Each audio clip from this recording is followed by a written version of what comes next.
right. Welcome back. Wow, we had a little break there. Yes, we did. Little reset. Like I know, like I was telling Quentin, life was lifing. Yeah, that's that's an understatement. Um, Yeah.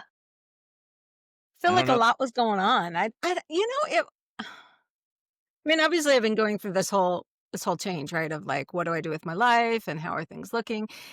And I do feel like a little bit shifted recently where um I must be finally kind of coming out of my fog because all of a sudden a lot was happening. Yeah, And I was like, "Oh my gosh," like, it's no more like, "Oh, what do you do during the week?" I record on Tuesday.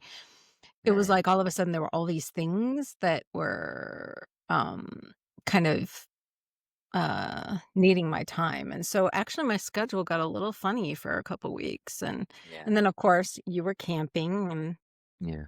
I love did you actually go camping? Well, I'll tell that story in a second. We tried. Okay. Yeah, yeah, yeah. Alright, he tried to go camping. Well, you were planning on going camping. He was trying to have a little staycation of some sort or a vacation or a break or something. So then we were like, "Oh, well, you're gonna be doing that." So anyway, but it's all good. We're here now. Yes, we are. Yeah, I was gonna say, yeah, life be life, and I think, um, sort of in a similar way, I've been like, getting out of the fog or whatever, or more so, like realizing what relationships like I really want to pursue and like think. Mm, How do I wanna, like, activate this? And, like, yeah. obviously, career is, like, one of your, whatever, however you wanna phrase it, career, work, your dharma, whatever, it's like you have a relationship with that too. Um, so it's been really fun to, like, recenter, reorganize, and just express, like, express, and, like, um, yeah, just through the expression, it seems like things are starting to happen, things are starting to move and, take form. I So love that. yeah. Okay. I don't know. I mean, let me tell you about the camp. Okay, so I know we had talked about like talking about grief. I don't know if you want to talk about grief, but I'll there's a talk about couple. it, whatever you wanna talk about. All right, dope. Like let's just talk about life a little bit. I just said dharma. I kind of want to emphasize that. Maybe you could define it a little bit more. We could like play with like what that really means and sort of like an outlook. Maybe not just dharma, but, like, even, like, dharma, your spiritual practice, or just, like, these things that, like, make up life, that aren't, like, usually spoken of, like, in the Western context, but, like, Mhm. are pretty, like, fundamental, I guess, and, um, yeah, so sort of these concepts, so I've been trying to, like, take that approach to my life where it's like, "Okay, how do I wanna have a life?" Like, there's only one. I know that it's not gonna go according to my plan, but, like, what is my plan? Like, do I like, I'm realizing, like, I've already subconsciously had one. And even, like, reflecting on our last episodes, one thing I said in a clip I posted was, like, we're co-creators and, like, our words have power. Um, Not just, like, our words that we speak, like, what we think and also what we write down, like, all of those words have power. And just reflecting on my life where it's almost like by the time I was 18, I probably got asked like a million times, what do you want to do with your life? And thinking like when you answer that question with such conviction and such thought, like over and over and over again, and then obviously as you start your career, like Yeah. I feel like that started to even create an inertia. Mhm.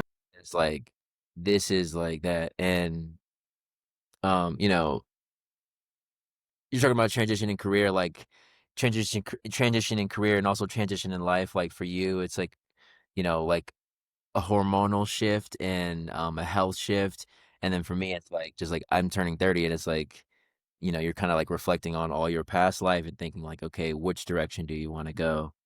And so, yeah, so, like, just I was just being. gonna say, you're Yeah. turning 30, Or and no, as I you just said turned that, 30. you Just just turned turned 30. 30. Yeah. So you just turned 30. Happy birthday, by the way. And, just turned 30. That just made me think back to my 30th birthday Yeah. and thinking about, like, what my life looks like compared to what it looked like at 30. and what I Mm, thought I was gonna be doing at 30. At 30, I was working for a hedge fund in New York City, and I was living in New York. 9/11 hadn't happened yet, or had it happened? Yes, 9/11 had just happened. Um, but I was still in New York working for the hedge fund and thought that that was the trajectory of my life. mm.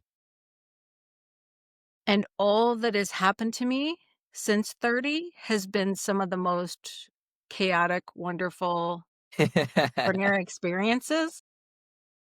And I would say I had a lot more fun between, you know, 30 and 50 than I had between 20 and 30. Mm, It's mm. been amazing. I mean, the journey is like, I feel like 30 is just the beginning of just getting started.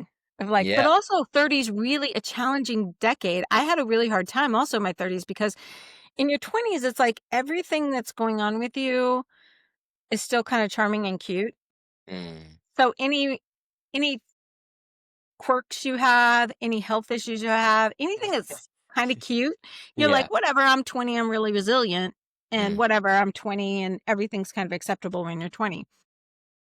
When you start going into your 30s, a lot of stuff starts developing and you start being like, oh, this anxiety I have isn't cute anymore. It's not funny. yeah, This wandering and not knowing kind of the direction I'm going is getting a little less amusing. This lower back pain that I have is now suddenly actually, I'm not rebounding like I was.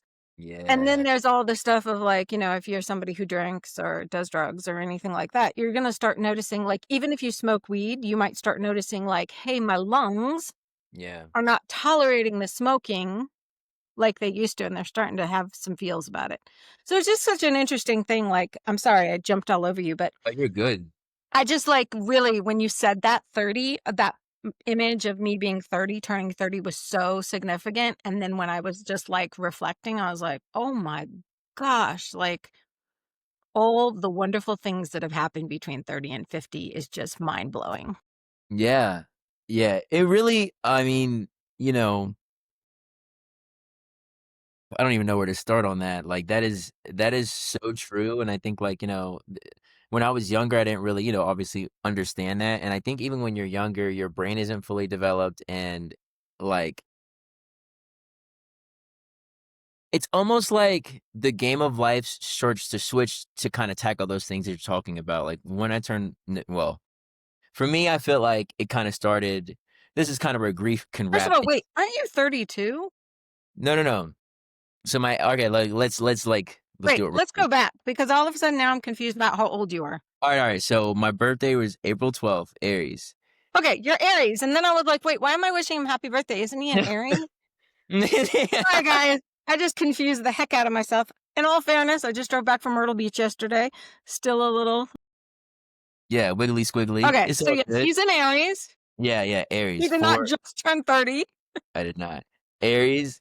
Uh, and I just turned 30. Yeah, so 95 is when I was born. And what I can say with certainty too is like, Radha, like from 50 to 70 is gonna be pretty dope for you because like I was born when my dad was 50 Yeah. and like I know we had fun. So I'm gonna say like even though like the health issues, um, you know, issues might increase, it's still like, you just spend more time chilling. It's like you just spend a little more time chilling and it's like and then you do things that you like and I've what I really appreciate about, like, the perspective of having older parents so my mom was 33 when I was born, and it's funny because she was like, when I was 30 when she said when she was 30, she was like, "Alright, like, enough's enough, like, alright, I gotta decide, like, what I wanna do," like, I think for her, it was, like, main things was, like, stop cussing, um, and a couple different things, and then, I like, love it's like stop cussing. You know what it was for me? Smoking. I was that like, was you shouldn't be smoking at 30. Like once you're 30, it's not cute anymore. yeah. Smoking's gross. No, I feel like yeah, for Yeah. me, it's sugar. Like, for me and I'll get into the story for this, is, like for me, it's, like, sugar and porn primarily, or, like, Yeah. not just porn, but, like, lustful content, but it's like, "Bro, you're 30, like, 30 plus married, like, you're over here and" like, I just you just gotta kinda, like even when we're talking about, like, even though judgment isn't necessarily like the goal, but it is necessary to like get through certain obstacles in the mind. Humor too is a good tool, like to like overcome some mental obstacles. Like so, and yeah, so for me, I'm like, I'm not trying to like be addicted to cookies. Like I don't know, there's something about that that sounds so childish. Like I don't want to just have like not that no disrespect, but and then the other thing is like, yeah, it's like I don't know, like you're just 30, like, I don't know, something about just, like, being like, "Oh, did you see that girl?" And, like, thinking about that, it's like I saw a pack of, like, 12-year-olds doing that the other day, and I was just like, and I was like, "I know Yeah. that's where it started," but I'm like, "This is where it ends," and I think, like, just so things like that, right? And it's, so let me get okay, well, let's talk about life a little bit because yeah, so, like, I'm thinking about my relationship with life, and I can really talk about grief in this because I think just grief also makes this happen too, like, 30, major milestone, no Yeah. but also just, like, grief, like, things being taken from you, quote, unquote, or being removed from your life, like, that sensation, can really make you, like, look at that, where I was like I remember, like, right before my dad passed, there was a couple things that he said, and also, like, around grief and, like, let's say someone lost someone or, um I'm gonna say lost someone plus a breakup or, like, a bad business breakup, like, these Okay. are all, like, things that, like, really on some levels can be equivalent because not everybody's meant to be married or have kids, but these, your worst thing's your worst thing.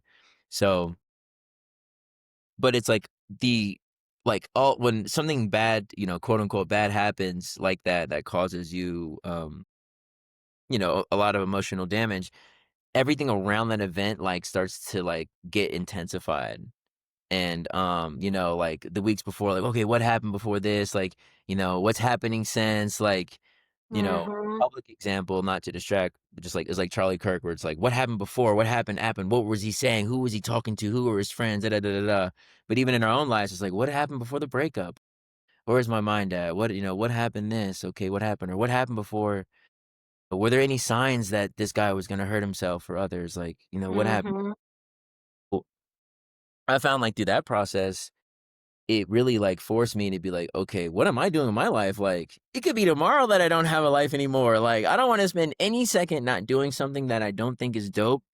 And also trusting myself and know that like trusting myself enough to know that like I'm not lazy. Like my natural disposition isn't just like nothingness. It's like, no, Yeah. like I wanna draw, I wanna play, I wanna sing, I wanna like make love, I wanna cuddle, I wanna communicate, I wanna have fun. It's the natural inclination, like the sober, serious mindset about life is like full of different even organizing and cleaning is dope. Like you get in the mood to do so. Like you might not want to do it every day, but there are certainly moods where it's like, all right, time to organize. Like so Yeah. I think like I had to, like, approach my life like that, and I realized, like, maybe that is, like, sort of wrapped into my dharma or my overall, like, life view. I'm not just one thing, like or I don't just get, rewarded, you know, um, spiritually or materialistically just by, like, the work that I put in for my career. It's like, I get rewarded when I, like, be patient with my wife and or with my kids or not kids, well, if I had kids, but my Mhm.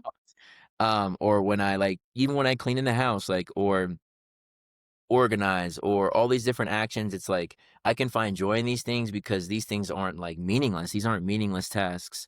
And Yeah. I think like all my life, it's like, brushing your teeth, going to the bathroom, um, with porn, masturbating. It's all these different things are kind of just done on autopilot. They're just done like subconsciously. Smoking too, or eating sugar, or these different things are done subconsciously.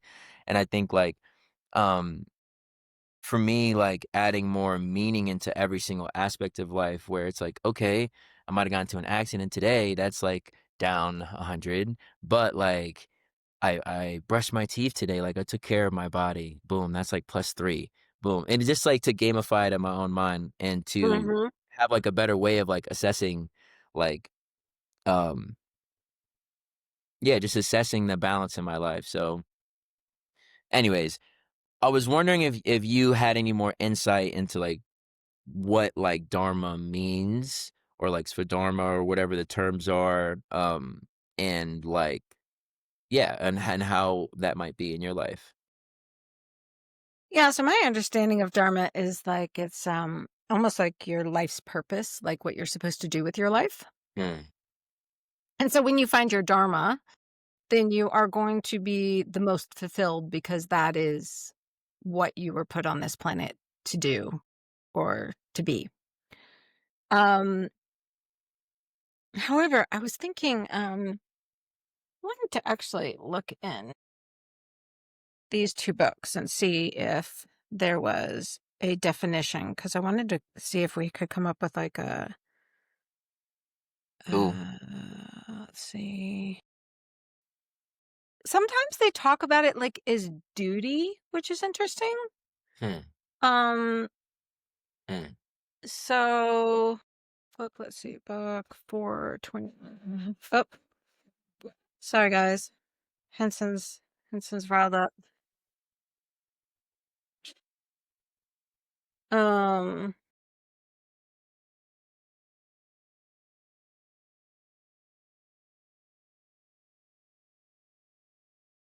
Trying to see if in the Yoga Sutras whether they have like some kind of definition of dharma or whether Mm. Radha talks about it. But also we could look in maybe this. So hold on. Oh, well, that's funny. They don't have a huh. Let me Don't see. have I'm gonna anything go in look, here. see if I got a book too. Yeah, I think it's just interesting to kind of like. I'm sorry, guys, that this is kind of annoying, but I'm gonna actually stop this recording while we look these up real quick. Yeah. Okie dokie, we're back. So I did not find exactly what I was looking for, but dharma is kind of like this sense of like duty, what your duty is, or like sometimes in Buddhism they call it like cosmic law. Um, but certainly like growing up, what it was more focused on is like trying to figure out like what your purpose is and living in alignment with the universe and how you're meant to live and um sort of whom you're meant to be. And so I think that's interesting. Like, I think maybe the way that I was raised in it, and that's why I was trying to find a definition, which I couldn't actually easily put my fingers on. My definition and the definition that is more traditional in Buddhism is a little bit different. Mm. And so I thought that was kind of curious that the way that we were taught it when we were young or when we were growing up was a little bit different than the more um, broad definition. Hmm. You know, okay, I want to share with you what like I sort of found. I'm gonna take a little couple texts. This is from the Living Gita, um, Good, Sri Swami Satchidananda's interpretation. So this is from the conversation between Krishna and Arjuna. And excellent. so there's gonna be a few excerpts I'm gonna try. So I actually went to Svadharma, um, which is like basically the same. So I'm I think gonna is for dharma, is it, like, more personal than the, like, broader dharma? Is that yeah, the like difference? yeah, I If think I it's more remember personal. correctly, that's the difference. And what I like Because sometimes, like, I don't study this stuff all the time, I'm not somebody who's, like so sometimes I'm just pulling this out from, it's like if somebody was asking you about American history and you were trying to remember what you were taught in school. So it's not like I'm a current, yogic scholar, so nobody think that I'm a current yogic scholar. But I'm just trying to pull out some stuff that, was taught to us in school, so I absolutely. appreciate you pulling out the text so we can look at the text. So what does it say in the Living Gita according to the Bhagavad Gita and Krishna and Arjuna? So references chapter 2 verses 31 through 33, chapter 2 36 through 38, and then chapter 3 333. So I'm gonna read that because I just like glanced over those so far. So chapter 2 3 1 starts as, furthermore, looking at your own duty, you will see no reason to waver.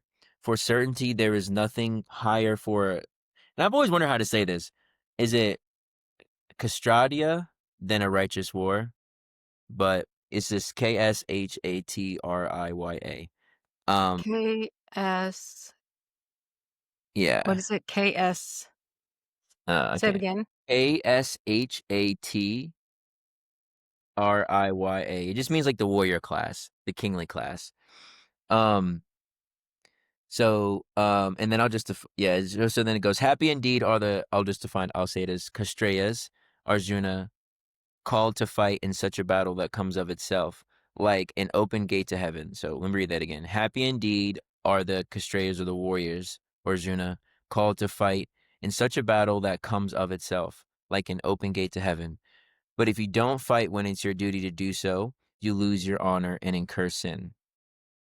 All right. So then he goes, people will continually recall your shame, and for one who has been honored, dishonor is worse than death. The great charioteers will suppose you withdrew from battle out of fear. Those who thought so highly of you will take you lightly. Oh, this is actually really interesting. I've been thinking about this for a minute, actually. And your enemies will deride your strengths and slander you. What could be more painful? If you are killed, you will gain heaven. If you're victorious, you will enjoy the earth. Therefore, rise up, Arjuna, resolved to fight. Seeing the same in pleasure and pain, gain and loss, victory and defeat, and battle, just for the sake of battle, then you will be sinless. So that's the end of the reference in chapter 2. We'll go to chapter 3. It is better to do your own dharma or calling, even imperfectly, than someone else's dharma perfectly. Even better to die in your dharma than in another's, which brings great fear. And then I'm just gonna read just because it's like right there. Um, I'm gonna read a little bit of Swami Satchidananda's commentary. So that was Mhm. the translation so far. Goes, yours for Dharma may change over the years. As you grow, your thinking becomes different. This for Dharma of a baby is to crawl, an adult to walk. It can change, but it just flows. It's not that you consciously decide saying, this is no good. I'd like to do that instead. It flows. Even without your knowledge or planning, new things come. You know what that makes me think about is, like, when people always say, like, "Nobody can be a better version of you than Mm, you." yeah. Like, you are unique, and so you just have to be who you are Mm, with all of everything, right? Like, and so I think that's kind of like, to me, that's sort of what he's saying is, like, you get to just, be at the stage you're in, be at the, um level you're at, be at the, uh, you know, interests that you have. Like, all of that stuff will come naturally to you if you just allow it to be. mm, And so the way and what the path forward, the problem is we're always trying to compare ourselves to others or trying to be like other people. And they're saying, like, don't focus on other people and trying to be like them. Just be according to what you know and what resonates with you. And again, what your duty is. They use duty a lot, but duty, I think, like, in a more modern term, is like, what you were set out to, what you were put here to do, like the work that you're meant to do. And work is also weird, but like mhm, the purpose of you being here. And so that's why I say, like, you woke up this morning, maybe that was your whole purpose of the day. mm, So stop comparing yourself to, like, oh, this person woke up and they, did 5,000 things and they, solved world hunger and they did all these other things. yeah. Maybe for you, your purpose was just to hold space or to go out and care for the trees and hug them or be aware of them so that that could help nurture the planet. We each have our role to play.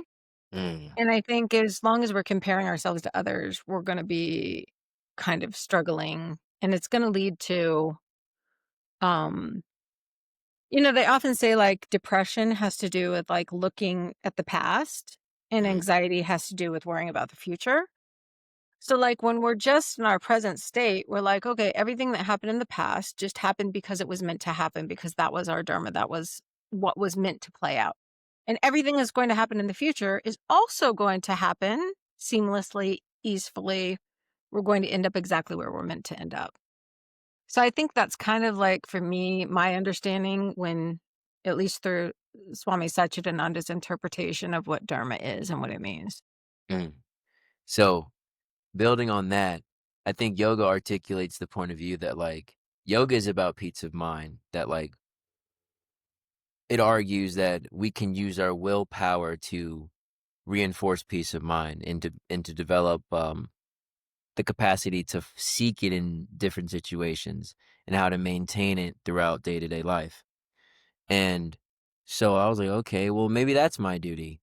And then, okay, well, when I'm in that space, when I'm in that mentally clear space, like what ends up happening? Like little kid Quentin comes out. Like, okay, what does little kid Quentin want to do? Well, he wants to explore in the woods, like and have fun with his friends, and he wants to sing, and he want like and it made me think like, well, what have these first 30 years been about? I was like, okay, well, one of the first things I ever did when I was 5 was a talent show, like and I sang a song, and I remember, like, wanting to sing so bad, and I always, like quickly, I had something happen and that, got discouraged, and then I was really big into art, like, one of my first baby pictures is me dressed up as an artist, and, like, I did art 3, I used to go to art shows, and, like, I used to love drawing, and my friend used to make comic books, I'm like, "Okay, whatever happened to that? Oh, well, my cousin moved away, and I just, let it go," and, um so I was kinda doing things like that through my life, and, even, like, playing football, like, I used to love playing football, and then, couple episodes ago, I mentioned that I play football, and then I ended up hurting my rib cage, but regardless, I'm still gonna play it anytime I can. But these little things, like, have been, like, on my mind and repaying, like, "Okay, what's here?" Like, people run for a living. Like, I'm like, "Huh, okay, well, like, Mhm. what's this?" Alright, like I said, martial arts, people do martial and I'm not professionally. I mean, not you can get $100 here, do I'm a my Mars is in Leo, which adds a little competitive edge to me, but, so, like, these are the things that I like, we're like, "Okay, I like these things." What if you got into them and, like, actually tried to be good at them and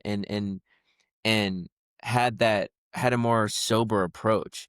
And I think well, not even what I think, what I've observed is that, like, I don't have children yet, and I think or ever since I was a little kid, like, the number one thing has been, like, I just wanna be the best father, like, the best father I can be. Like, what does that mean exactly? Like, I see the fathers around me, and I realized the number one thing is that, like, the father has to be into things, like, typically speaking, like, imagining you have a son or something like that, it's like, if you just do nothing all day, like, what are they gonna see? Like, no, you wanna Yeah. to me, it's like and then also we grew up, like, idolizing Renaissance men. Right? Mhm. Like, these type of folks from the Renaissance that were able to do 8 different things, like and I'm like, "What we're all like, what just happened was we dropped the veil of constriction and we just all expressed that." So I'm like, maybe there was something to the in all this time, this free time that I've had now, I'm like, what if there was something to that school system where it's like, "Okay, what if I devoted time each day to do a little bit?"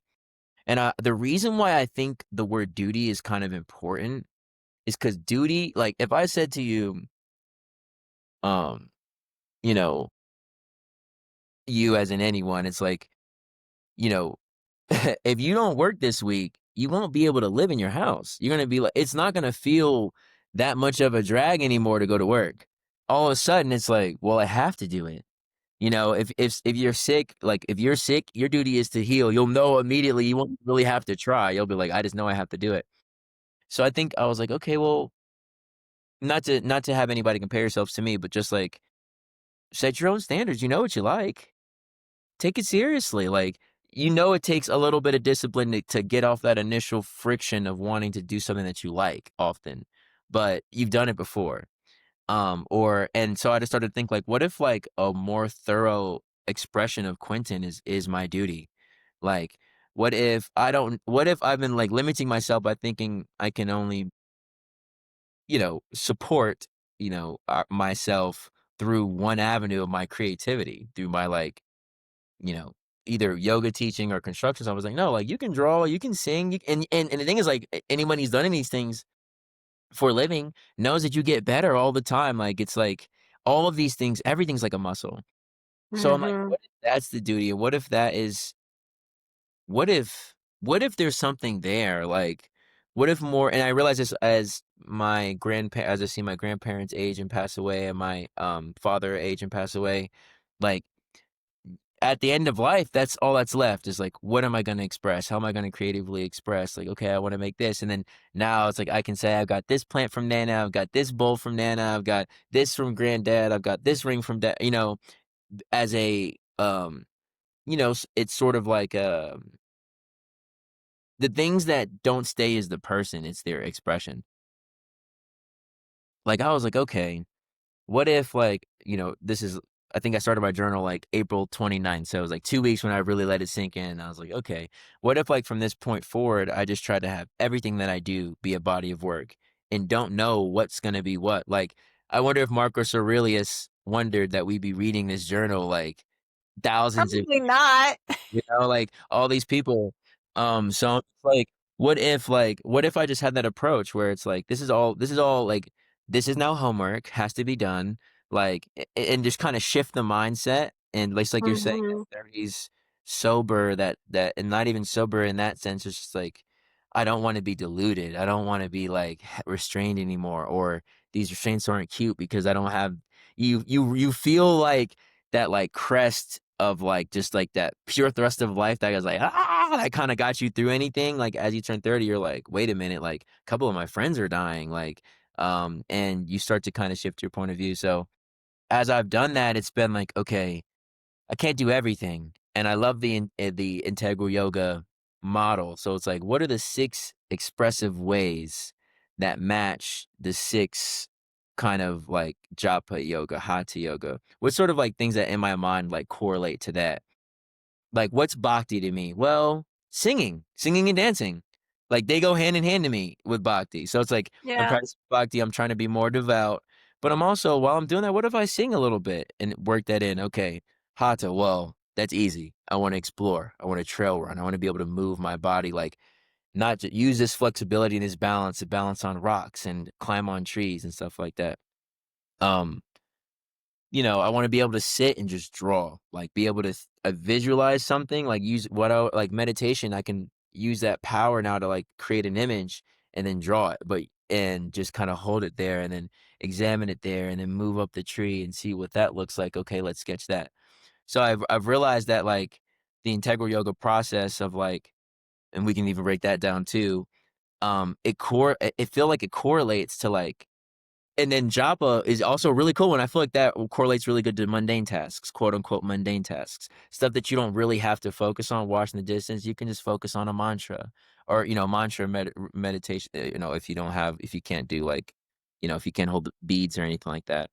But yeah, all these things, like, I was like, okay, what if I had that approach and thought, okay, I have my spiritual practice that I'm trying to develop a little, that I'm developing, and then I have this, like, expressive practice, and say, "Okay, what if these are the things that support me, like, as they did when I was 2 and 3 and 4 and 5," and, like, um and then, just because I'm me, it's like the opportunities are coming through these Mm. activities that correlate to the way that bring money, like, that pay for the rent, that do these certain things.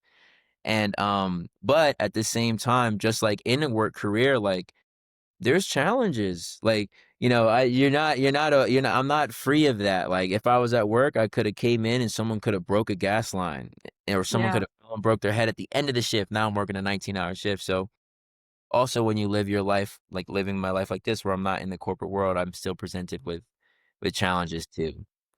Um, and I see those challenges now, if I'm looking at this through that context of the Living Gita, challenges are more so battles. Like, not really battles in a negative sense, but more so like, this is an obstacle that's presented in front of me for my own benefit. It's like a test. It's like a growth challenge and opportunity.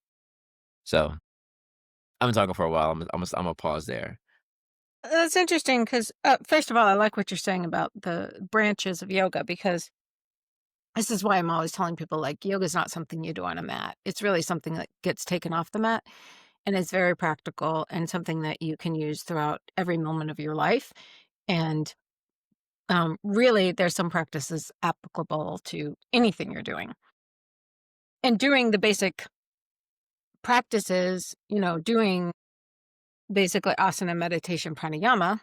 particularly, will support all the rest of the practices and then everything else you do in life. And so I really feel like, yoga is something that as you develop more and you start applying it more and you start delving into it more, you start to see like this is something that's really it's it's it's a lifestyle. It's not just something that I'm going to do for an hour and a half a week. So I love that you were kind of like presencing that. And then it's interesting, the Dharma thing was kind of making me think back to grief. Because I feel like, when you're not doing your duty or you're not living in alignment with who you are or the awareness that like everything is happening as it's meant to play out, because that is your life story. Often grief happens because we are resistant to the change or the things that are happening around us, and we feel like we're losing something as opposed to just feeling like something is transforming. And we want to hold on to what we have. We want to hold on to what's in this moment. So whether it's like a job that we love or a person that we love, we want to hold on to it and we want to like possess it. It's the attachment that's causing us the suffering. I'm not trying to spiritually bypass anybody's grief. I feel like grief is a process that for better or worse. I always say like, why when every human being is going to die, haven't we gotten better at it? Like, wouldn't you think like we'd accept it? Like somebody would die and we'd just be like, yeah, okay, well, that's what just happens, right? But no, it's like such a heart-wrenching, difficult thing to go through. And we have this incredible grief process. And I think that's true kind of straight across the board. I do think there's certain cultures that are better at their grieving process than others. But I don't see any culture that doesn't have some grieving process over the passing of a loved one. So I think it's just universal, and that's part of what's supposed to be our experience is this process of letting go and expressing the emotion and going through the whole thing. But I do think it definitely like some of the suffering comes from like, why did this happen? How did this happen? I didn't want this to happen. I wanted this person in my life for longer. I wanted this person to stay with me. And then it could also be translated into I wanted this job for longer. Um, so I think that as we're looking at it, it's kind of like twofold. One is just the acceptance of like, okay, this is part of our process and this is what we have to go through. And there's no like easy way out of it, because if there was an easy way out of it, we would have like, you know, done some kind of hack and figured out how to rewire our brains so that we didn't have to feel grief, because I don't think anybody really loves grieving. It's not really the most fun experience when you're in it. I think it's a really healing experience. I think you grow a lot from it, and I think the process overall is a wonderful thing. But when you're in it, nobody's like, "Oh, I love this. I just wish I could grieve some more. Yeah. Boy, isn't it great?" So I think like it's kind of yeah, we just kind of have to accept that it is part of our human existence and try to allow for the letting go of the attachment as much as we possibly can, and saying, just as we have a dharma, just as we have a life, just as we have karma and dharma that go together, then other people do too. And we can't change other people's path. We can't change their trajectory. We can't change their karma. We can't change what they're meant to be doing in life. We can't change any of that. It's not up to us to change. And so there's a lot of acceptance that I think gets to happen. And it's when we resist that causes the suffering. When we accept, that's when we're able to find peace through it. Um, and I think that's kind of like what the Buddha was sort of talking about when he was like, life is suffering, and the only way through suffering is non-attachment. Because I feel like one of the main ways to not be attached is just to accept what's happening. Yeah. Yeah. I think, you know, the acceptance piece is By it's the way, like I'm terrible at it. uh, I'm you know, talking really I was like, you're intelligent a right now. I cancer. don't want anybody to think I'm good at it. I was like, no, Just because I said it doesn't mean I actually do it all the time. oh my goodness. I mean, the grieving process is such like an illuminating thing, I feel like. I think You know, there's this thing that I've been doing too when I've been crying is I've been saying to myself, like, accept bliss. Like, how Mm. do you know this isn't tears of bliss? Like, just accept bliss. And like, when you grieve, you're, often like compulsed to cry. You're compulsed to honestly act in ways that you never really thought you were gonna act. And like I found like throughout that process, like it shows you like a depth to yourself and to all the other people around you that Mhm. makes you like way more um unique. And I think like oftentimes like depths like it's sort of like this. It's like the grieving process to me feels like throwing up, where it's like, yeah, like it would be nice if you didn't have to throw up every time like you ate something bad, but you ate like this belief system that is causing all this suffering, and then now you got to throw it up, and it's like this person's gone, and there's things that like yeah, we all know everyone's gonna die, like we all know the approach, but we all have our own different like mental proclivities and fears about death and views on death and like, I've I'm in a Christian household, like, grew up in that kinda background. It's like all of our, funerals, it's like, all the people are crying, but at the same time, it's like everyone's like, "This is not the place to cry," like, "They're in a better place now," or like, Right, you yeah. know so I like the Supposed to be Buddhist. a celebration. Yeah, it's supposed to be a celebration, but it's like Yeah. it's just like it's involuntary, and, also learned too, like, a lot of the times, like yeah, you kinda learn how to grieve just like how all the other emotions are expressed, like, you learn how angry should you be at this, how upset should you be at this, how happy should you be at this, like, those are certain things also that can be learned behaviors, but, um, to me, it's like the grieving process always gets you closer to that with which you are, which is that with which you can express, like, that's what you are in a way, like, human beings, like I was thinking about this, I was like, human beings, like, you know claim to be, like, at the top of consciousness. So what does that mean? Like, all the other living things, like and you see this in people, like, there's horse people, there's octopus people, there's penguin people, like, all the other animals and all their attributes, like, express themselves through us, like, we have Yeah. peak features, we have pride features, we have dominance features, and we have lamb features, and we have all these different features within us. So, like, that's what I love about loving who you are and loving your nature is, like, this, like, diversity of expression and, like, so grief oftentimes, like, it'll or what grief signals is that you're concentrating, like, your life in this thing, and now you're forced to widen your point of view, and, like so, like, for my own personal experience and most of the people that I've met and, like, anybody that loses someone in their life, like, because I went through a death and a tragic death and breakup kinda back to back. So I find that like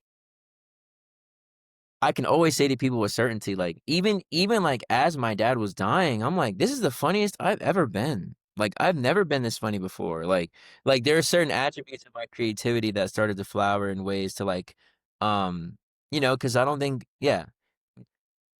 to just flower in ways to help adjust the things where it's like, okay, what's um Yeah, my creativity is like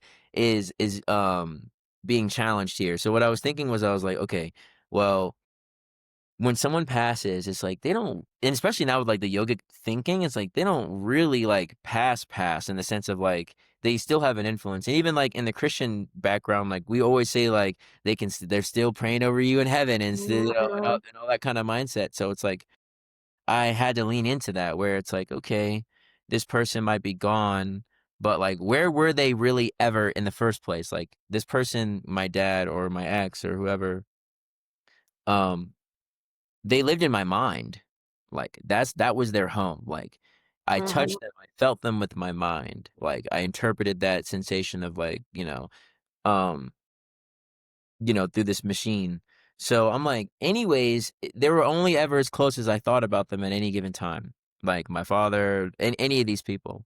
And the quality of our relationship was always the quality of the thoughts that I had about them primarily when they weren't around. Like, and then also the quality of thoughts when they were around. But like, so as he passed, it just felt like, oh, I can see like little attributes of him, um, and even in the breakup, her, like, the things that I felt were very supportive and loving about my ex too, like, were popping up into my life and through different people in ways that, like, I felt like magically appeared. Like, the same person I talk to every single day, they start using different phrases that, like, only this person used, or, there would be these interesting connections between people that, like, would spring memories of this person or of this circumstance, and so then I got to the point where the grieving process also forces you to, like, kinda, like, confront these past things, but it also forces you to kinda seek help, like, um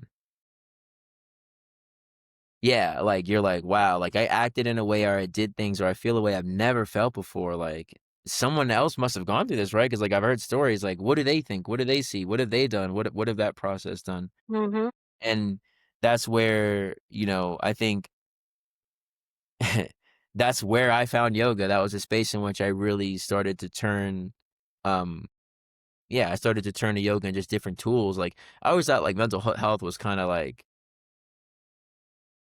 a made up kinda field before. I was just like, whatever." Like, I was a naturally happy person, and, like, I was just like, "Whatever," like, and I was just very sheltered from that kinda thing. Like, I had Mhm. friends that were sad, and I remember certain kids that were sad, and I was like, "That's weird," like, whatever. Everyone should be like me, you know?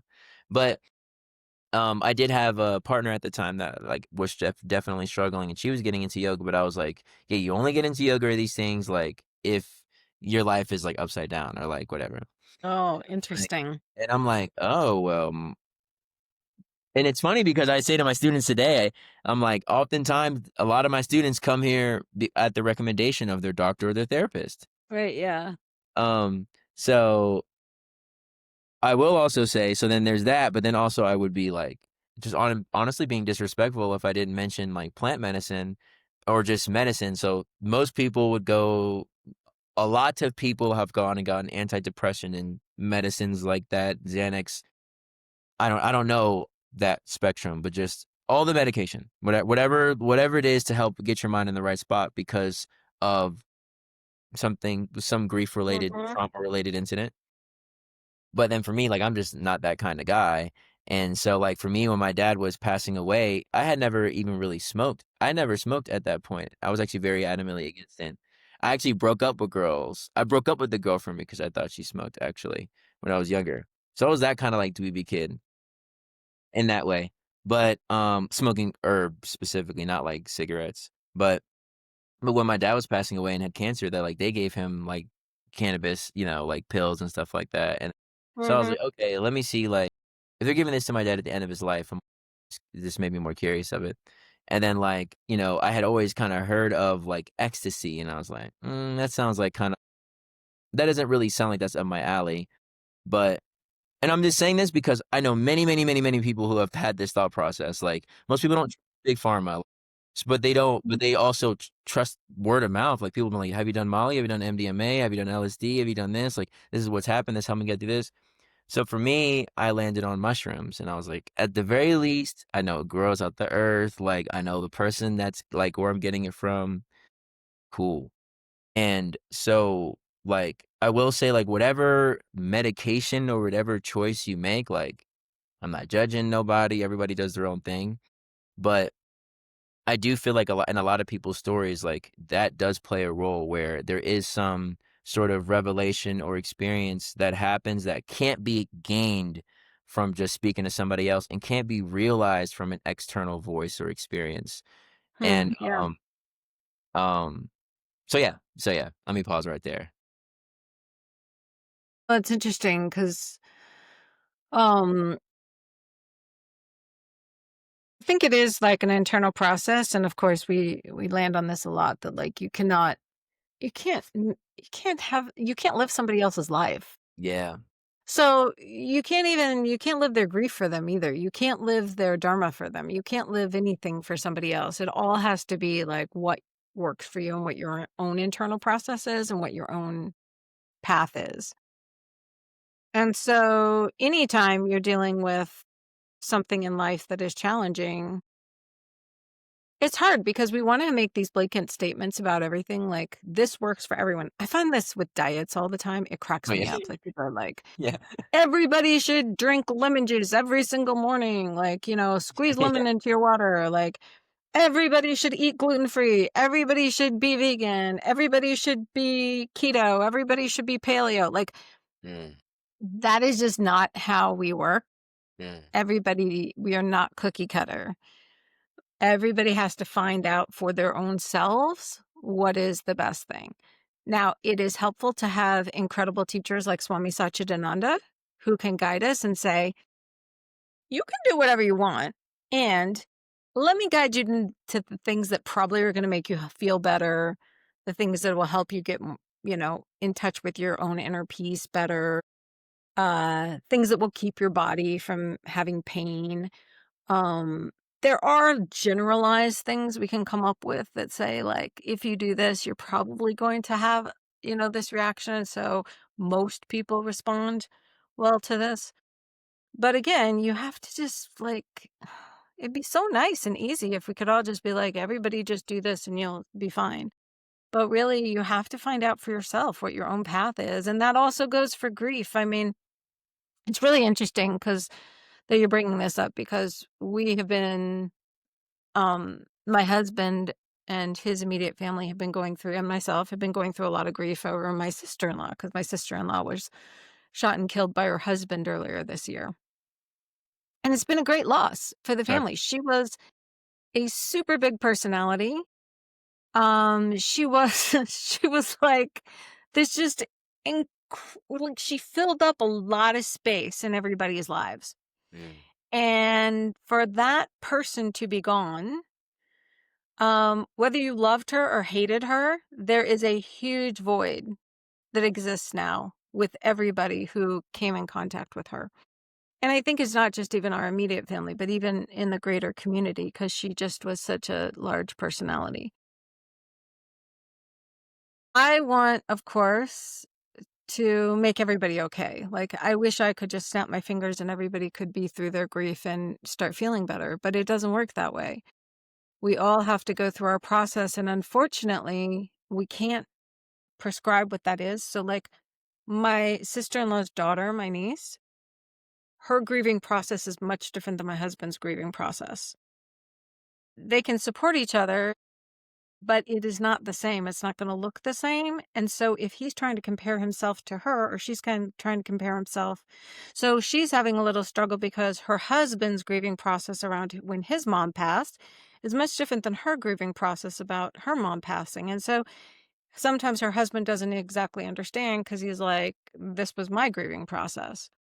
I don't know what's going on with you. And so trying to really just reinstate, like, everybody has to go through their own process and it's got to take the amount of time it takes. Being accepting of that while still hoping that nobody gets stuck. Because you can also really get stuck in emotional things and you can get stuck in your trauma. You can get stuck in your grief. You can get stuck.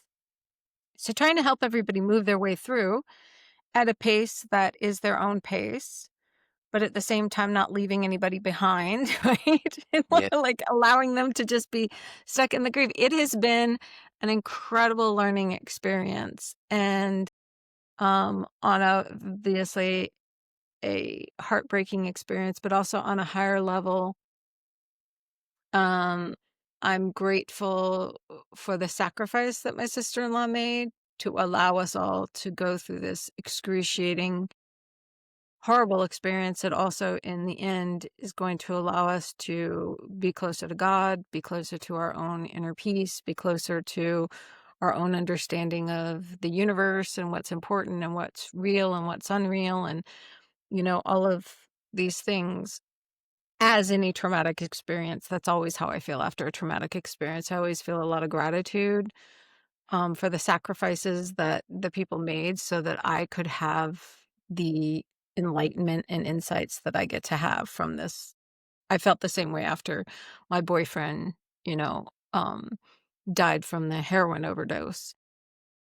Obviously, excruciatingly painful and devastating for many years. But in retrospect, I feel a great deal of gratitude over his sacrifice because, um, in him going through that, obviously, I got to learn a lot, and I'm so much more compassionate, understanding. Uh, I can hold a lot of emotion and a lot of grief. Like, people can really let go of a lot of grief around me, and I'm pretty capable and a lot of pain. I can sit with people in a lot of pain. And that's all because of my past experiences. Whereas, like, it's really I realize that sometimes I'm unique that way. There's not a lot of people that can sit with you. The people who've been through a lot are generally the ones who, like, if you got something going on, they're good ones to go to because they can Yeah. sit with you through a lot of funky stuff. Yeah. Yeah. Yeah. Yeah, I And it's find nice that to have people who will sit with you through funky stuff. Because guess what? Funky stuff is gonna happen. We're yeah, not all gonna get through this life without loss and pain and trauma. It just doesn't work that way. yeah. No, it doesn't. And I find, like, especially when someone passes or, like, passes, breakup, passes, and, also just, again, sorry for your losses and gains, really, also. But, um, yeah, it's like, uh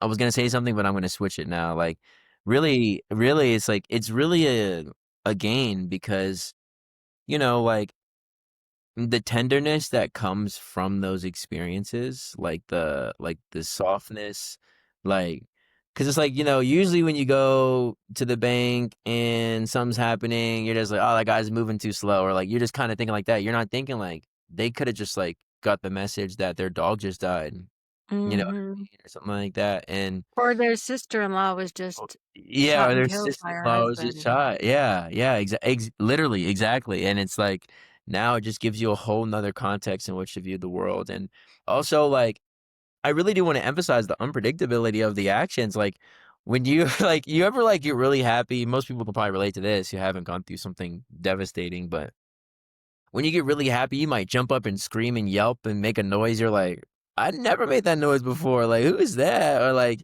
like when you really like a person or whatever, you're like saying things to them that Yes. you never would have thought you would have said or something like that. And I think that grief is like that too, where like, the anger, the depth of those the depth of fear really really gets to express itself. And I think, what I found, or well, it wasn't from me, but in the animal spirit deck that I reference all the time, there's this one called the golden egg, and it's meant to represent, like, the heart, and Mhm. there's a reference in there, they call, like, the heart center the unstruck sound, and I was thinking about that, I'm like, yeah, like, obviously, we call it heartache, heartbreak, like, da da da, and it's like, when you're in that deep grief, it's like, what got struck? Like, what sound is left? What's that resonance? And after, sort of the mind goes through, like, that, like, hurricane and it kinda settles, it's like oftentimes most people can attest to this that have gone through something tough where it's like, live more freely, live more boldly, live life, like, don't take things Mhm. for granted, be grateful for what you have. And so much of us, like, this is what made me, and it also, when you lose a particular thing, it makes you think of it through that particular context. Like, okay, what would my ex want me to do? What my sister-in-law want me to do, or or sister want me to do? I had a friend whose um girlfriend recently lost a twin, younger than me. They were like, the dynamic duo. They played sports together. They're like really athletic, like, so. Mm. We're Yeah. it's like you're saying, like, being able to, like, have that grief happen to you, and now you can hold this space for this person and, like, really talk about it with, like, kinda like a deep smile deep down, like, even in the middle of this conversation where they might be crying or whatever, it's like, you can still smile because it's like, Yeah. yeah, like, I remember, like, however low you're feeling now, it's gonna be that high. So, what I wanted to emphasize about the sound, though, like, the analogy that I think clicked for me most recently, it might be relevant, like, let's say you hit a gong, boom, or you string a guitar, like, that's that grief, doom. but that gong will last, that vibration will last and reverberate for much, much, much, much, much, much, much longer Mm. than the actual, like, strike itself. And oftentimes, like, that's when the music is made is after the strike. And, like, what happened in my life is, like, I feel like my life actually came alive when I stopped, when these processes happen, like, when I was real younger, like, my dad lost his twin at 58, and his dad, so my granddad, this was, like, back to back, and this was 2 years after he got anthrax. So I got to see, like, how my father handled the grieving process, and then, my mom's mom passed away in 5 years before my dad did to the day on 2014. So, I'm coming home and, like, my mom had no idea, like, Nana was even, like, really in a bad condition, and, so seeing people grieve also, like, gives you a certain context where you're like, if I see my mom grieve, like, I can only imagine, like, the grieving that has happened in Gaza or, like, Ukraine, for example, or Yeah. other Yeah. spaces where it's like, that's just one or these are just I'm just one person with a couple examples that are, like, quote, unquote, "normal examples." Another Yeah. example that I really wanna emphasize is that in reference to this, like, my Jewish cousin, he died at 18 in a car crash, and when I was 20. So getting to see, like, his mom, my mom's sister, his mom kinda processed that, and getting to speak to her in December of 2024 and, like, see how that's changed and how that's expanded and how that's grown into something different. So, if you are going through something that's, like, tough, not only, like, does it give you better perspective, it also makes you realize, like, "Whoa, like, we're doing things that are, like, harming people," and, like, we're putting people through a grieving process that you don't really need to do if you don't really need to do it to get an end to your means, like, why are you doing this? And I think that's one of the main gifts that grief gives you is it gives you, like, that compassion that you can then extend and extrapolate, that sympathy really, it gives you a depth of sympathy that helps you, like, really execute your dharma really better. Oftentimes, our dharma calls us to be more sympathetic, Mhm. more compassionate. The battles that we face, the challenges and obstacles that are presented in front of us, like, they're usually pushing us to be more peaceful, to be more, um, when it's time to rest, we rest. When it's time to act, we act. When it's time to dance, we're dancing. When it's, and kind of like act that way. So that sound that struck by whatever, like, heartbreak or heartache or even, like, physical pain, like, people break a leg and now they're going through this rehab or physical health now they lost their job or whatever, like, then another thing I didn't even mention was jail. Like, some people get imprisoned, and now that is, like, a removal of life in a way that causes grief, and if you're in jail, obviously, you're grieving, the people around them are grieving, and continuously grieving because or anybody that's in grief, you know, you still have to do your taxes, you still gotta pay your bills, so all the normal, like, life ailments that would have already been tough, they could also feel magnified and intensified by the tenderness of that grieving experience. I think it's also perspectives. Like, we tell ourselves stories about things, and the stories are what also cause us attachment and grief. So I just watched, they just had uh, an update, on HBO in the case against Adnan Syed. Have you followed that at all? Were No, you a serial listener? no. So there was this podcast that came out years ago called Serial, and it Mm, was actually kind of the first thing that got people podcast crazy. Like, everybody was obsessed with this podcast, and it was this story about Adnan Syed. I'm not going to go through the whole thing. I'll let you look it up. But he was basically accused of murdering his high school girlfriend, mm, and he was put in prison. And then this podcast was basically like having people look into this case and say, it doesn't seem like everything added up. And she was really like, I don't have any feels about it one way or the other.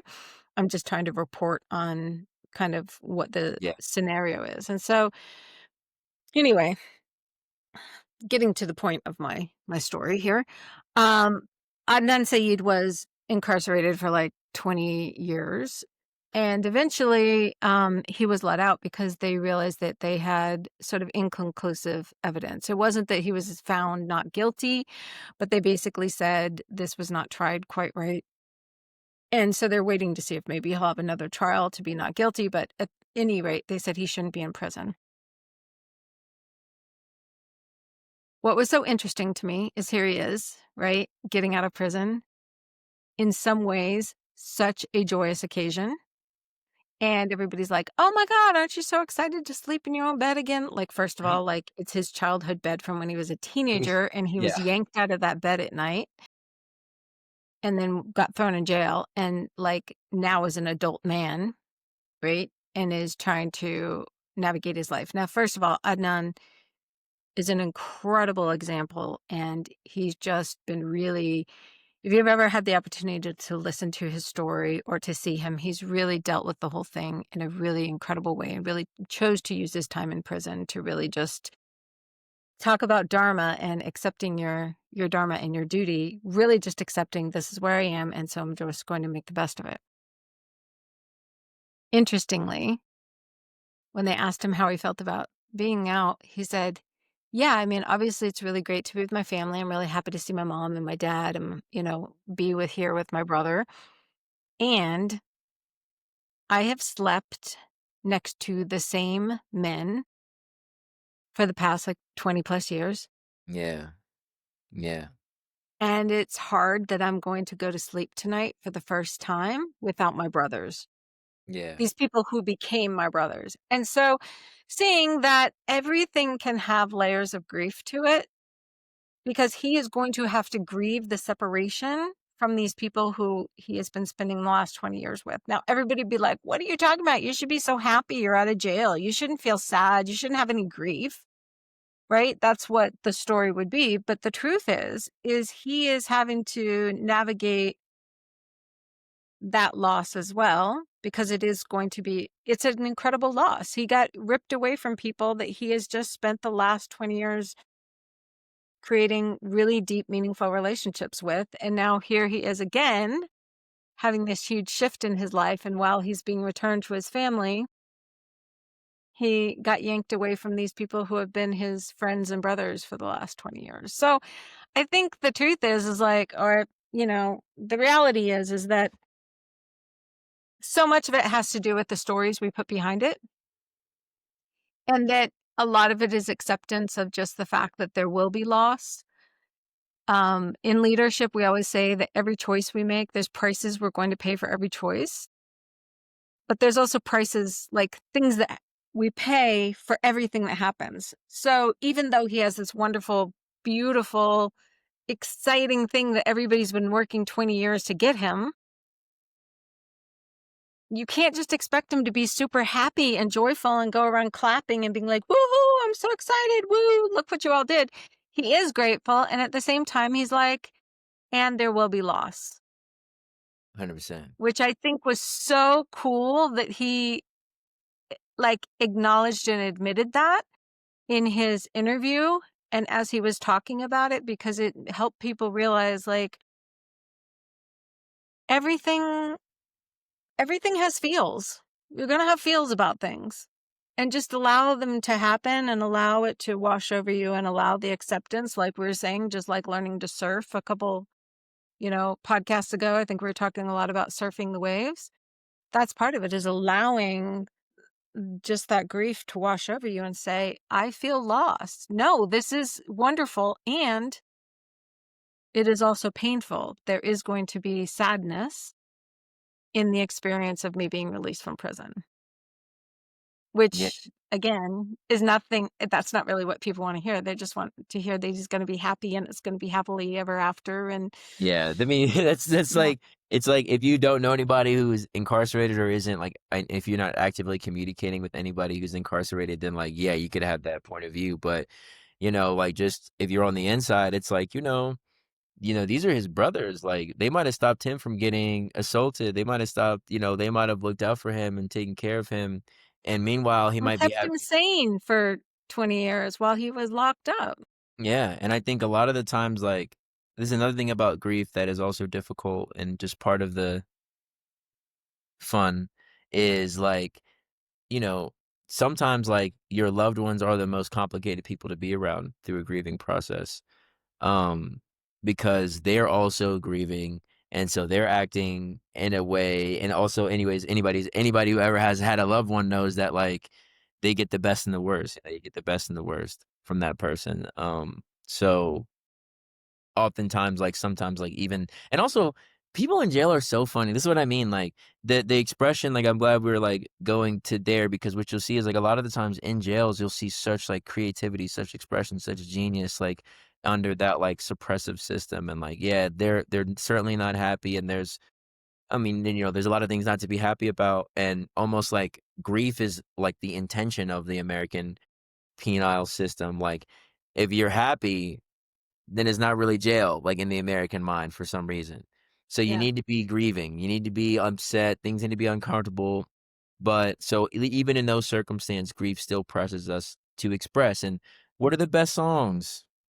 Some of the best songs, some of the best music, and like I was saying was the flip side of grief exists, and that's what I've seen 30, 40 times fold in my life is like, I almost cry tears of bliss every other day. Like, I cry tears of joy. I mean, I feel like I cry tears of joy way more freely and openly now because I have cried so many tears of sadness. It's like, I'm gonna sit here and cry because I'm sad. Like, in front of y'all. Like, I'm certainly cry in front of y'all, like, joyfully. And letting myself get there. And what I Yeah. found is these and okay, I want to spend as much time as I can there in that space. What are the things that get to that space? Okay, well, I gotta meditate. I gotta take care of my body. I gotta eat right. Okay, I gotta be more patient. I gotta, and that the I gotta. Okay, maybe this is starting to turn out to be my job. Maybe my job is like maybe to be like yeah, maybe this is my job, like, try to be like a and I love, like, in I'm sorry, try to be like a clean vessel, and in, like, Krishna, Lord Krishna is carrying a flute, and that's meant to represent sort of like, God, life force kind of blowing through us, and the sound that we make is we sing, we dance, but we plan, we organize, we build, um, we explore, we make connections with not living things. Astrology also helps, like, break this down also even more specifically. Obviously, the more you learn about the energy centers or the chakras and, like, the root and the sacral and all these different centers and all these different ways to, like, break this down, but we have a complex multidimensional expression that is really ever expressing itself and is always available to express itself given the right setting, and I think that when you're in the grieving process, like, just for me specifically, like, my dad, you know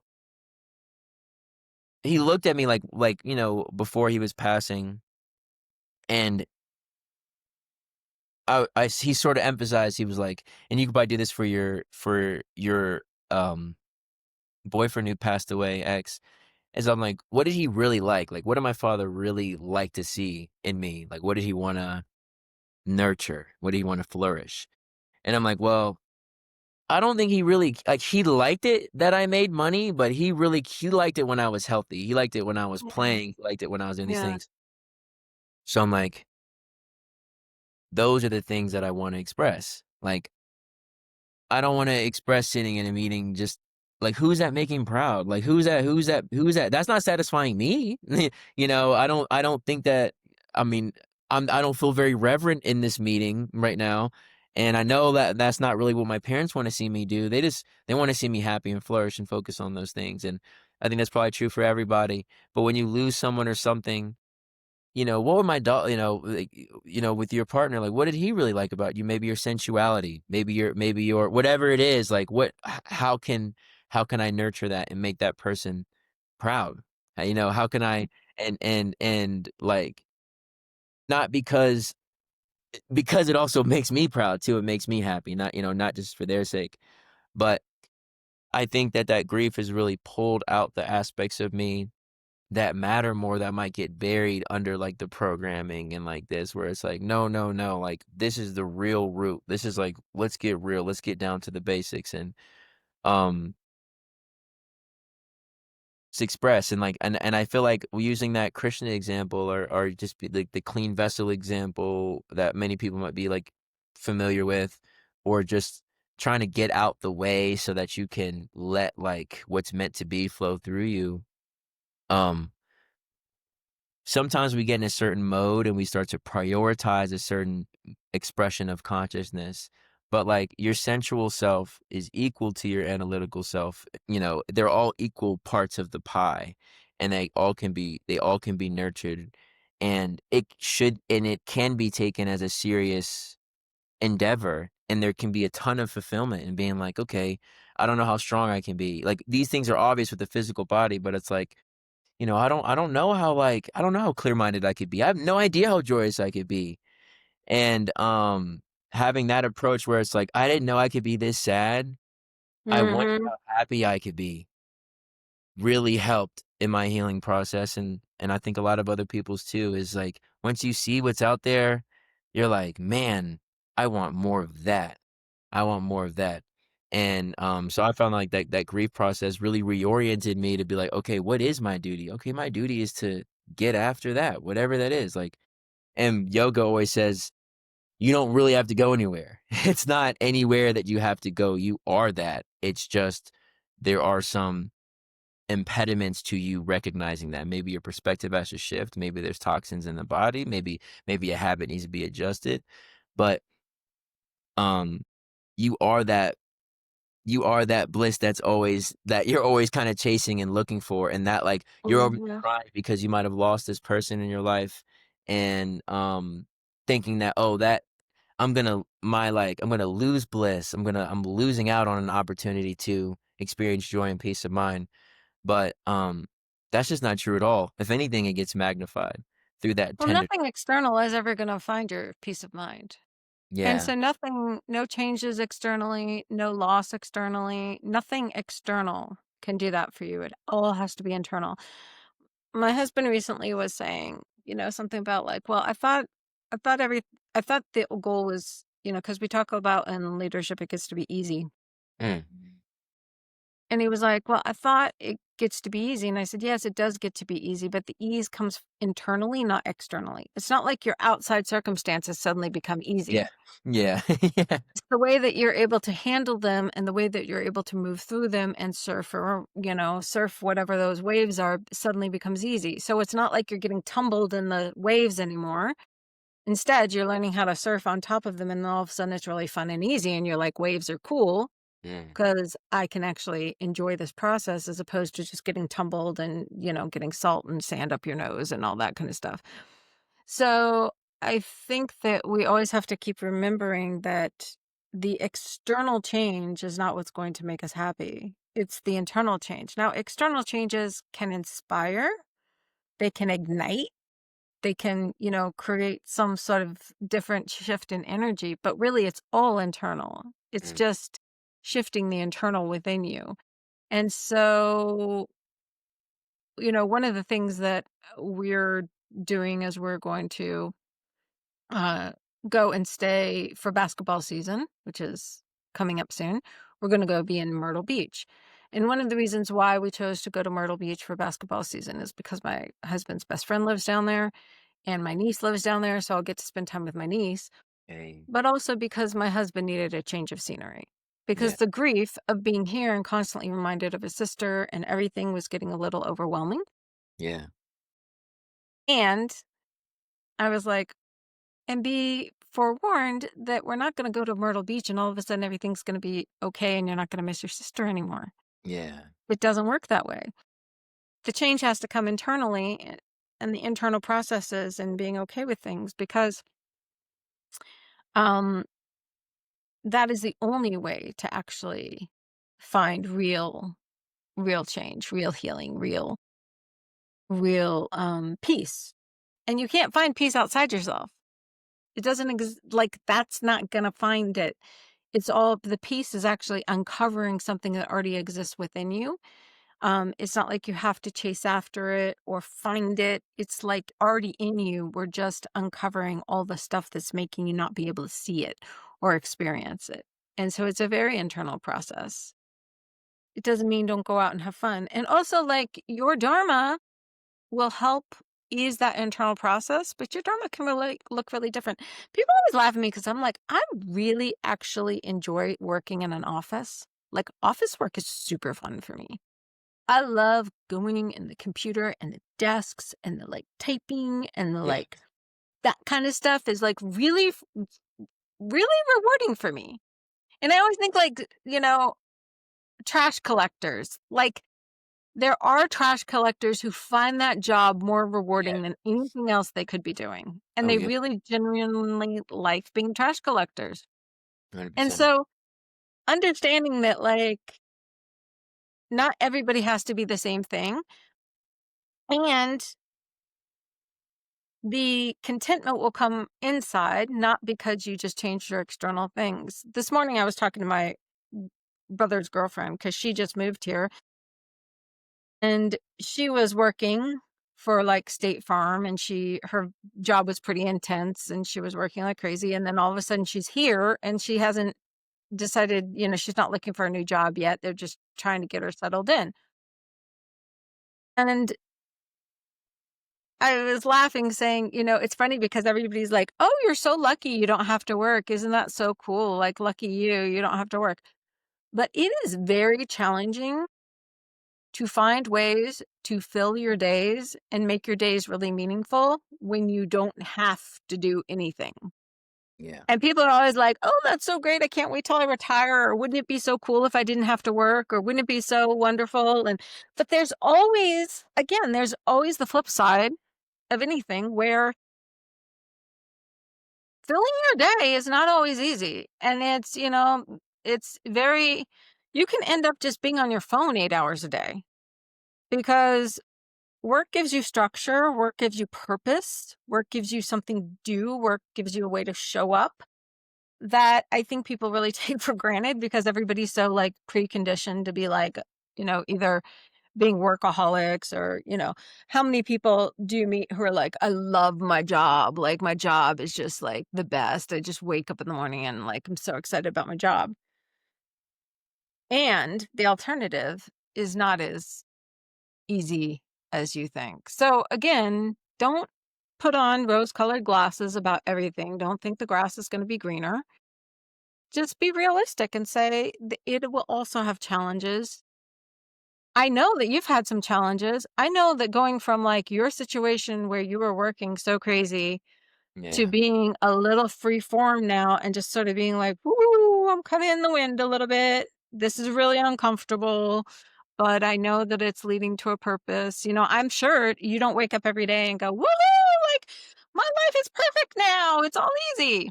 Well, You know? it's that's absolutely true. So, I think this is, like, gonna probably bring me to, like, probably, like, my last topic about, like, my update in my life and just sort of, like, how that's been going because I remember thinking to myself, I was like, all these people worked from home and, I was, like, just kinda, like, jealous of them when I always had to work, like, especially during COVID and I was working so often, and I was like, "If I work from home, I'm not gonna be, like." I just made it a point of, like, I'm gonna have a fulfilling life, like yeah, I'm gonna have a fulfilling life. I'm gonna have a fulfilling life, like, no matter what, like, no matter the circumstance, and I was one of those people I loved work, like, what I did specifically is, like, the best thing I coulda done, and I had control over what I did. Yeah, that was probably what I liked about it the most, but I was able to, like, do the things I was able to do, express myself, like, I could do some design here, do some communicate I could do a couple different types of tasks and also walk around. But then so now I'm like, "Alright, like, how do I want."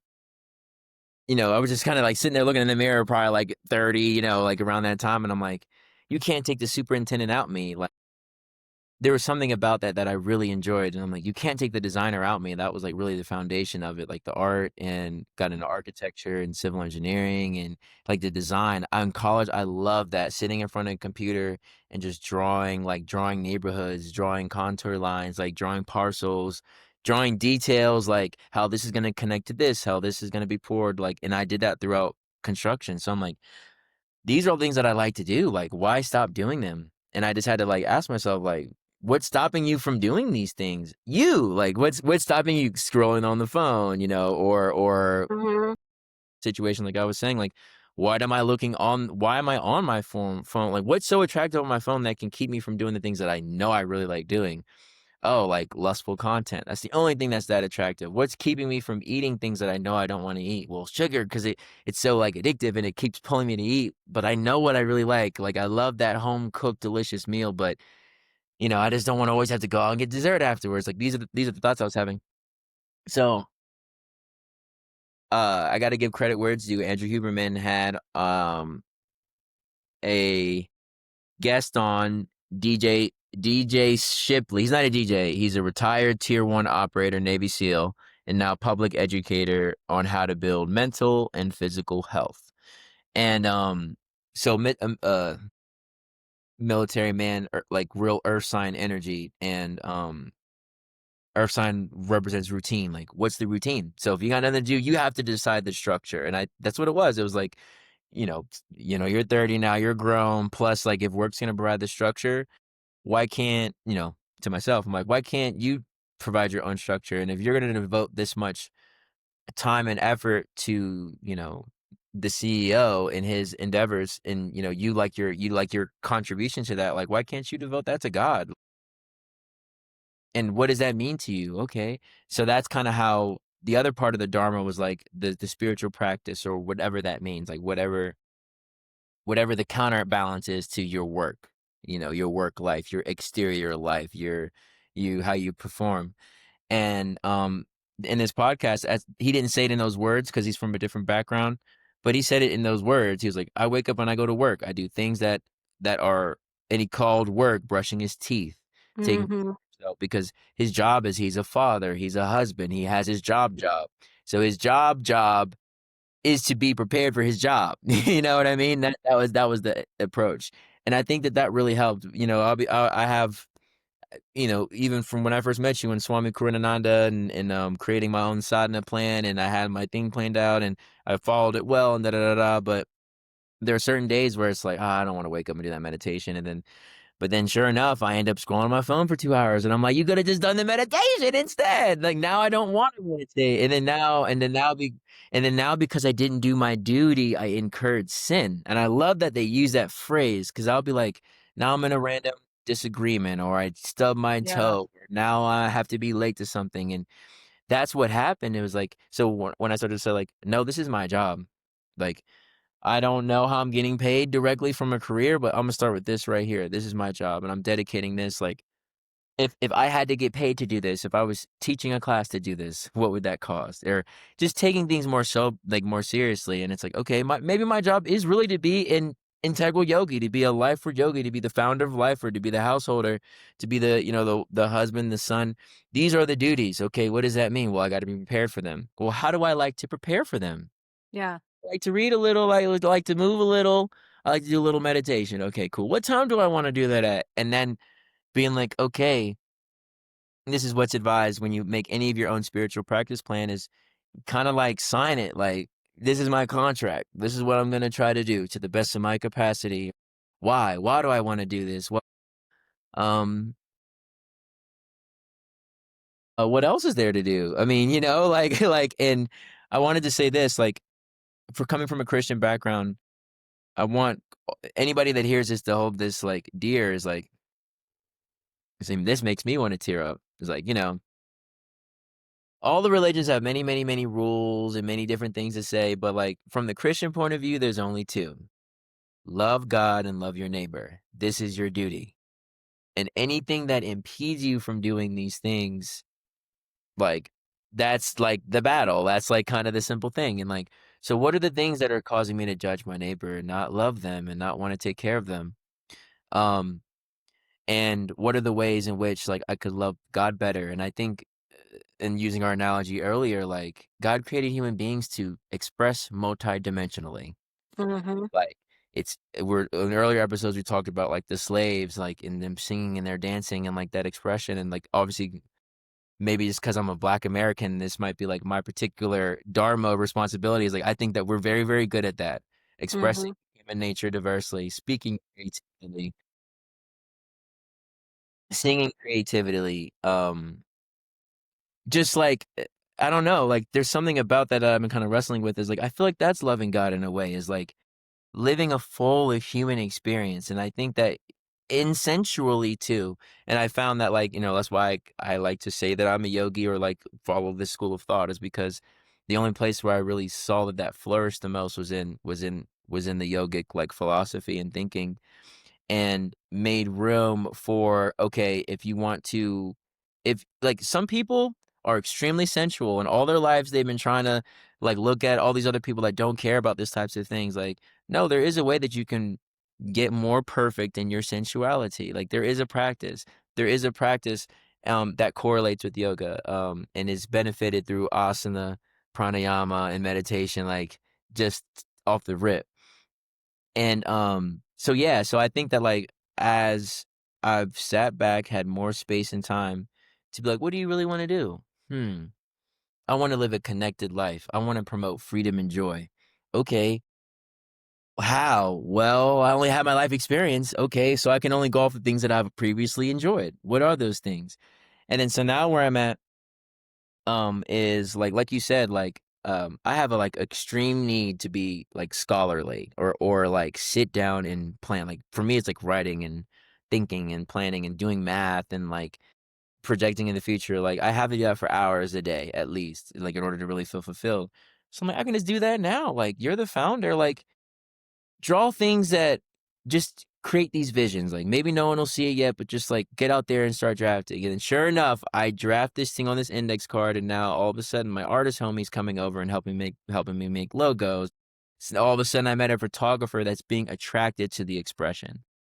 And why I like like this is what Leo means is Leo represents heat of summer, full human expression. But what happens when the sun is out?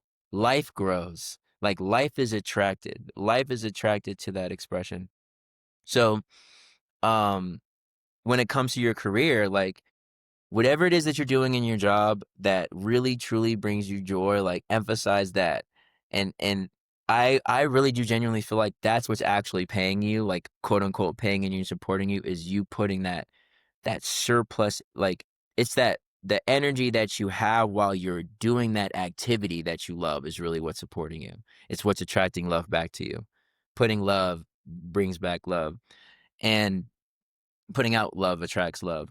So, when I was thinking about, like, okay, I like design, I really like design, and also, another thing that life be lifing, life puts obstacles in your way to help guide you to the right thing. You might think you love this hedge for which you did when you were 30, but like 9/11 came, this happened, now we gotta switch. Okay, boom. But the obstacle is placed in your way for a reason. And usually the obstacle, I'm thinking of like if the obstacle is big enough to make you move to where you really feel like you can't go over it or through it, then it's probably gonna make you like, I need some help. And oftentimes that might come in the form of like a prayer or something. And the main thing I want to say with grief is that oftentimes when we're at a loss, when we're confronted with an obstacle, don't close your ears. Like, that's the hardest thing. Don't start shutting down because that that message of salvation, that like path is still always being presented and being put in front of you. And oftentimes that grief is like, if you're imagining walking on a trail and you see a big rock in the way or a tree across, grief is like you just walking straight and you just keep walking straight into that obstacle and be like, why is it here? Like, it needs to move. Like, this is such a shame. Like, this shouldn't be happening. Would have been a better hike without this obstacle here. Rather than being like, maybe I should look to my right and realize I can just go off trail. I'm on a trail, but this whole trail was made out of just the same earth that's over here. Go off trail, think differently, believe differently, live a little bit differently. And then you find yourself in a different spot and usually you might even be having way, way, way, way, way more fun. Um, so yeah, I feel like the Dharma is that expression, that full creative expression, and having faith that that expression that's within you is meant to support you, and that the people that are around you love you when you're expressing what you love. I think that's, like, such a beautiful, yeah, it's such a beautiful explanation, and really having that full expression of your whole self. I think that's the key. And again, not having attachment to what that looks like, but really just allowing for it to be what it is and allowing yourself to be who you are in all circumstances, in all ways. That is where you're going to find the most fulfillment in yourself as opposed to just constantly, so much negative self-talk. Was talking to a friend of mine this morning and she was like, I just like, I have so much negative self-talk. And I think so much of that negative self-talk comes from the need to tell yourself how to be different, Mm, comparing yourself to others, saying you should be doing this, you should be doing that. And if we can just let go of that and just be who we're meant to be without comparing ourselves constantly to others, I think that is the ultimate expression of our duty or our dharma because we're just accepting that this is what I'm put here to do. This is the place that I'm in right now. This is what's happening, and just try to be the most wonderful version of yourself you can, given any circumstances that you're in. And that's really what I mean, going back to Adnan Syed, I really love the fact that when he was in prison, he just accepted it and said, well, I'm going to make the most of my time here. If this is where I'm going to be, then I'm going to like teach people and have brotherhood and, try to uplift all the people around me rather than just sitting here and spending 20 years being bitter that this is where I am. I'm just going to try to make the most of where I am. And so I think you can do that no matter where you are yeah, and whatever your circumstances are. It's really just being the brightest, beautiful, most peaceful version of yourself you possibly can be. absolutely. So, the last, like, little thing I wanna say is, I got, like, advice from this card earlier today. It was called Turtle, and I really liked to read just a little bit of it. I thought it was pretty dope. Um,